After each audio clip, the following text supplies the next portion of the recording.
السلام علیکم ویورز، میرا نام حماد ہے اور آپ دیکھ رہے ہیں نالج ٹی وی۔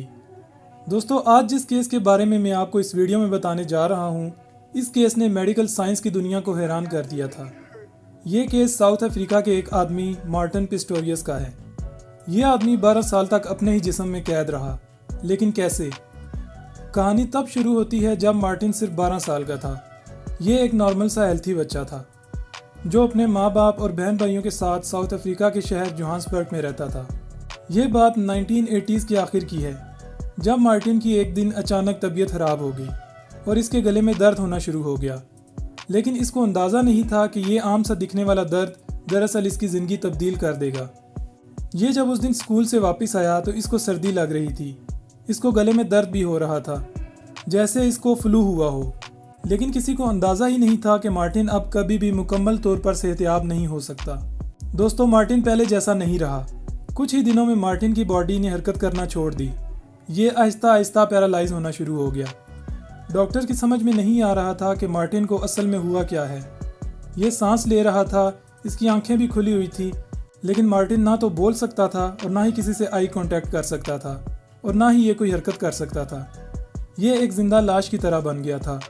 ڈاکٹرز نے اس کے پیرنٹس کو بتایا کہ مارٹن کوما میں چلا گیا ہے، جہاں نہ تو یہ کسی کو سن سکتا ہے اور نہ ہی کسی سے آئی کانٹیکٹ کر سکتا ہے اور نہ ہی کسی کو محسوس کر سکتا ہے، یعنی مارٹن کی صرف باڈی یہاں موجود تھی۔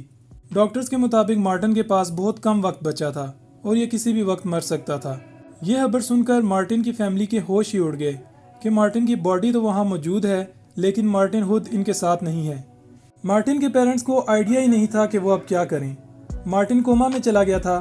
مارٹن کے والد روٹنی کو رات میں ہر 2 گھنٹے بعد اٹھنا پڑتا تھا تاکہ وہ مارٹن کا دھیان رکھ سکیں، لیکن مارٹن کو خود کوئی احساس نہیں تھا کہ اس کے ساتھ کیا ہو رہا ہے۔ دوستو، لیکن کسی کے وہم و گمان میں بھی نہیں تھا کہ تقریباً 4 سال بعد مارٹن کو ہوش آنا شروع ہو گیا تھا۔ مارٹن اس کوما سے باہر آ رہا تھا۔ مارٹن کو لگتا تھا کہ اس کے دماغ میں ہر طرف دھند بھری ہوئی ہے۔ اس کو اتنا اندازہ تھا کہ اس کے ساتھ کچھ غلط ہوا ہے، جیسے یہ کوئی خواب دیکھ رہا ہو۔ اور پھر کچھ ہی عرصے میں مارٹن کو مکمل ہوش آ گیا۔ لیکن یہاں کہانی ختم نہیں ہوتی، یہاں ایک بہت بڑا مسئلہ شروع ہو گیا۔ مارٹن کو ہوش تو آ گیا تھا، لیکن یہ نہ تو بول سکتا تھا اور نہ ہی ہل سکتا تھا۔ یہ ہوش میں تھا، یہ بات صرف مارٹن خود ہی جانتا تھا، یعنی اس کو سب پتا تھا کہ کون کیا بول رہا ہے اور دنیا میں کیا ہو رہا ہے، لیکن یہ بات کسی کو نہیں پتا تھی۔ یعنی مارٹن ایک ایسے سنسان جزیرے میں موجود تھا جہاں یہ اکیلا پھنس چکا تھا اور صرف سوچ سکتا تھا۔ آپ امیجن کریں کہ ہمیں کوئی صرف کچھ گھنٹوں کے لیے کسی بیڈ پر لیٹنے کے لیے کہے اور ہلے بغیر سوچنے کا کہے۔ ظاہر سی بات ہے، اس حالت میں انسان فرسٹریٹ ہونا شروع ہو جاتا ہے، اور مارٹن کا مسئلہ تو یہ تھا کہ یہ اپنی حالت کے متعلق کسی کو اشارے سے بھی نہیں بتا سکتا تھا۔ مارٹن خود کو کسی جن کی طرح سمجھتا تھا کہ یہ اس دنیا میں موجود تو ہے، لیکن کسی کو اس بات کا نہیں پتا۔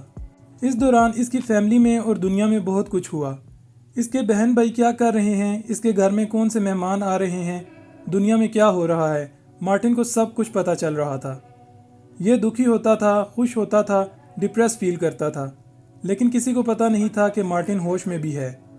اس دوران اس کی ماں نے اس کو چیخ کر یہاں تک کہہ دیا تھا کہ مجھے امید ہے تم جلد ہی مر جاؤ، کیونکہ یہ اس کی ایسی حالت دیکھ نہیں سکتی تھی۔ لیکن اس کو یہ نہیں پتا تھا کہ مارٹن سب سن رہا ہے۔ مارٹن کے والد نے اس کا بہت زیادہ خیال رکھا۔ اس کے ساتھ ساتھ مارٹن کا خیال رکھنے کی ذمہ داری ایک عورت کی بھی تھی۔ دوستو، جب مارٹن 25 سال کا ہوا تو اس کو لگا کہ یہ ساری زندگی ایسے ہی گزار دے گا اور اب اس کی سوچ ہی اس کی دنیا ہے۔ تو ایک دن ایک ایسا کرشمہ ہوا جس نے مارٹن کی زندگی پھر سے تبدیل کر دی۔ وہ عورت جو مارٹن کا خیال رکھتی تھی، اس کو احساس ہوا کہ مارٹن دراصل ہوش میں ہے اور یہ سب کچھ سن سکتا ہے۔ اس دوران مارٹن نے تقریباً 12 سال اسی حالت میں گزار دیے تھے۔ یہ اپنی باڈی میں ہی قید تھا۔ بہرحال اس عورت نے مارٹن کی فیملی کو اس چیز کے بارے میں بتایا۔ اس کی فیملی فوراً اس کو ہاسپٹل لے گئی، جہاں پتہ چلا کہ مارٹن واقعی ہی ہوش میں ہے۔ دوستو، کہتے ہیں نا، جسے اللہ رکھے اسے کون چکھے۔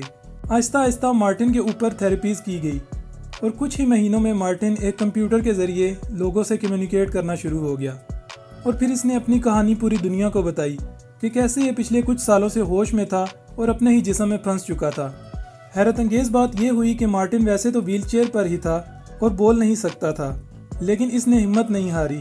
مارٹن نے ایک کالج میں ایڈمیشن لیا جہاں اس نے کمپیوٹر سائنس پڑھی اور پھر اپنی ایک ویب کمپنی بھی بنا لی اور کام کرنا شروع ہو گیا۔